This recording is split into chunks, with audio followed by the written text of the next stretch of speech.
Bonjour à tous, je suis Edna Guccia, fondatrice de la Famille Positive et formatrice en discipline positive. Dans cette série de vidéos, je vous propose de répondre à vos questions sur les défis de l'éducation que vous rencontrez. Aujourd'hui, je vais parler du défi que rencontre Sarah. Visiblement, le dialogue est difficile avec sa fille puisqu'elle me dit qu'il n'y a pas un dialogue qui soit possible sans que ça se finisse mal, c'est-à-dire qu'elle se mette à pleurer ou que Sarah s'énerve. Donc, je vais vous donner dans cette vidéo des outils, des astuces que l'on propose en discipline positive pour faire face à ce défi de l'éducation.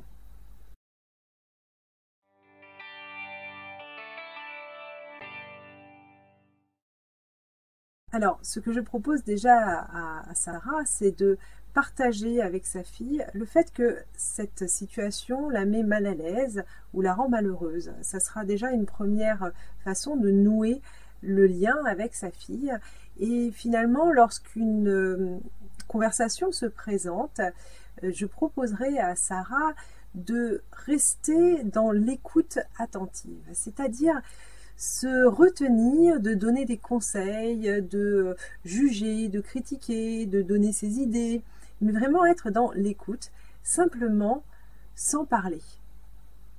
Alors c'est très difficile quand on est un parent de ne pas vouloir dire ce que l'on pense, dire ce que l'on veut, dire ce que on aimerait que notre enfant fasse, mais finalement cette première étape de l'écoute attentive va permettre à l'enfant de déballer son sac, de dire tout ce qu'il a à dire. Et lorsque l'enfant a terminé, plutôt que d'enchaîner directement en disant ce que vous avez à lui dire, finalement relancer la conversation en lui posant une question de curiosité. Alors une question de curiosité, par définition, c'est une question dont on ne connaît pas la réponse. Et explorer avec cette question-là ce que l'enfant ressent. Ben toi, qu'est-ce que tu en penses ?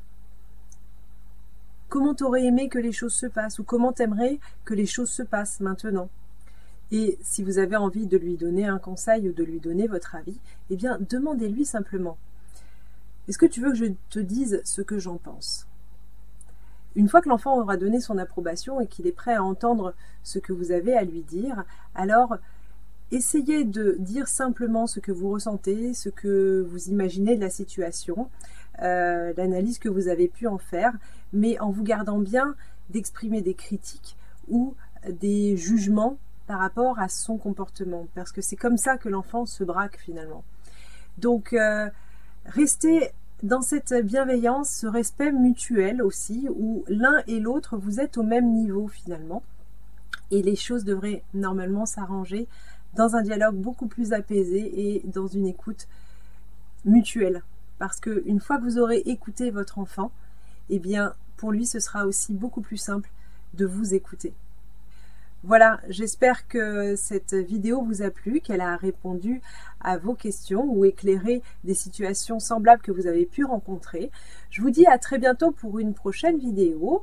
En attendant, si vous ne l'avez pas encore lu, vous pouvez télécharger l'e-book que j'ai mis à votre disposition et dont vous trouverez le lien avec cette vidéo.